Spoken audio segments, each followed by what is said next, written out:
વડોદરા શહેરની દબાણ શાખા દ્વારા અટલાદરા વિસ્તારમાં ગણેશ મૂર્તિઓને અનાદરપૂર્વક નાખવાની ઘટનાએ ભારે વિવાદ ઊભો કર્યો છે।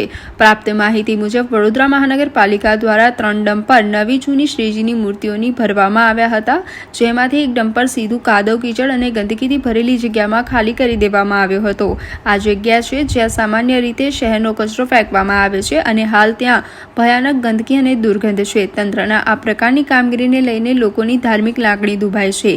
સામાજિક કાર્યકર અતુલ ગામેજી અને સેજલ વ્યાસે આ ઘટનાની જાણ થતાં તરત જ સ્થળ પર દોડી ગયા હતા અને તંત્રના સંબંધિત અધિકારીઓની જવાબદારી અંગે ઉધકડો લીધો હતો। બંને કાર્યકરોએ ગણેશજીની મૂર્તિઓ સાથે કરવામાં આવેલા આ અનાદરને દુઃખદ અને શર્મજનક ગણાવ્યું હતું। તેમણે જણાવ્યું કે ગણપતિ જેમની સૌપ્રથમ પૂજા થાય છે તેમની મૂર્તિઓ કચરાની જગ્યાએ કાદવમાં નખાય છે, તેથી ધાર્મિક ભાવનાને ઠેસ પહોંચી છે, તેમજ આ કૃત્ય આપણી સંસ્કૃતિનું પણ અપમાન છે। આ ઘટના બાદ એક ડમ્પર એકાએક અદ્રશ્ય થયું હોવાનું સામે આવ્યું છે, જ્યારે ત્રીજા ડમ્પરમાં મૂર્તિઓ હજુ પણ રાખવામાં આવી હતી। સમગ્ર ઘટનાને લઈને લોકોમાં રોષ વ્યાપ્યો છે અને તંત્ર સામે યોગ્ય તપાસ તથા કાર્યવાહીની માંગ ઉઠી છે। વડોદરા શહેરમાં જે રીતે કોર્પોરેશનના તમામ અધિકારીઓ, ચૂંટાયેલી પાકો, નેતાઓ, ભાજપના આખું સાત્તાના આખું સામ્રાજ્ય રાવણ કરતાં ઊંચું ગયેલું છે કે શું?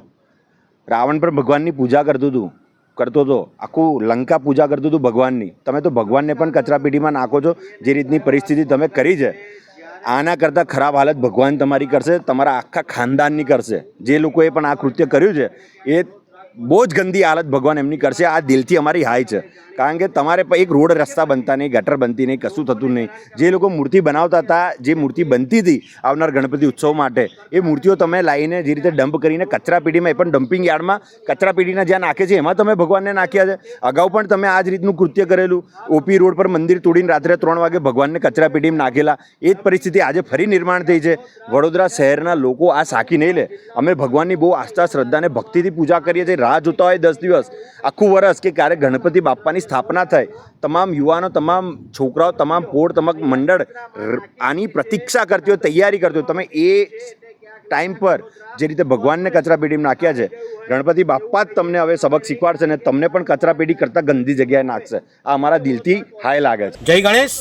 વડોદરા શહેરમાં આગામી દિવસોમાં દશામાનો તહેવાર, ગણપતિ દાદાનો તહેવાર આવી રહ્યો છે, ત્યારે વડોદરા મહાનગરપાલિકા દ્વારા 3 ટ્રક ભરીને ગણપતિ દાદાની મૂર્તિઓ લઈને આવ્યા છે અને આ મૂર્તિઓ એવી જગ્યાએ નાખી છે જ્યાં લોકો ઊભું રહેવાનું પસંદ નથી કરતા। એટલી ગંદી સ્મેલ આવે છે, દુર્ગંધ અહીંયા ફેલાય છે।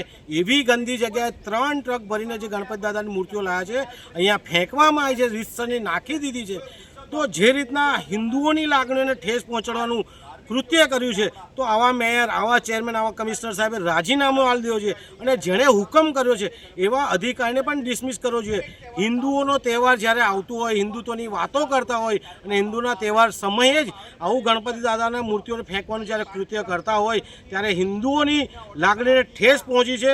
તમામ વડોદરા શહેરની જનતાને અમારી વિનંતી છે કે આગામી દિવસોમાં જ્યારે પણ મતદાન કરવા જાઓ, આ તમામ બાબતોને ધ્યાનમાં રાખવામાં આવે। આવા ગણપતિ દાદાને જ્યારે તહેવારના સમયે આવી ગંદી જગ્યા જ્યારે ફેંકી છે, ત્યારે અમે 2 હાથ જોડીને જનતાને વિનંતી કરીએ છીએ કે આ વડોદરા મહાનગરપાલિકાને વહેલામાં વહેલી તકે સબક શીખવાડવા તમામ લોકો જાગૃત થવું પડે।